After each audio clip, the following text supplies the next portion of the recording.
திட்டி திட்டி என்னை வசைபாடி வசைபாடி என்னை ஏசி ஏசி பேசி பேசி என் குடும்பத்தை பற்றி பேசி என் பெண்ணு பிள்ளைகளை பற்றி பேசி என் குழந்தை குட்டிகளை பற்றி பேசி என் தோழர்களை பற்றி பேசி என்னை இழித்து பழித்து இவ்வளவும் ஆகியும் நான் உங்களால் இன்றைக்கு போற்றப்படுகிறேன், புகழப்படுகிறேன், வரவேற்கப்படுகிறேன் என்றால் அதற்கு காரணம்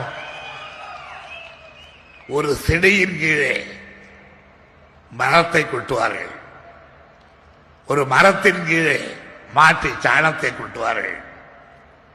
அது இழிவான பொருள்தான். ஆனால் அந்த மாட்டி சாணம், மரம் இவைகளெல்லாம் எருவாகி அந்த மரத்தை, செடியை, கொடியை வளர்க்கும். அதை போல என் மீது கொட்டப்படுகின்ற மரமானாலும் சாணமானாலும் இழிவான மொழிகளானாலும் அவைகளெல்லாம் எருக்களாகி என்னை இன்றைக்கு வளர்த்துக் கொண்டிருக்கின்றன என்பதை நான் அவர்களுக்கு தெரிவித்துக் கொள்கின்றேன். எதிரிகளே, மாற்று கட்சி நண்பர்களே, நன்றாக திட்டுங்கள். அவைகளை நான் எருவாக்கிக் கொள்ளுகின்றேன். நன்றாக வசைபாடுங்கள்.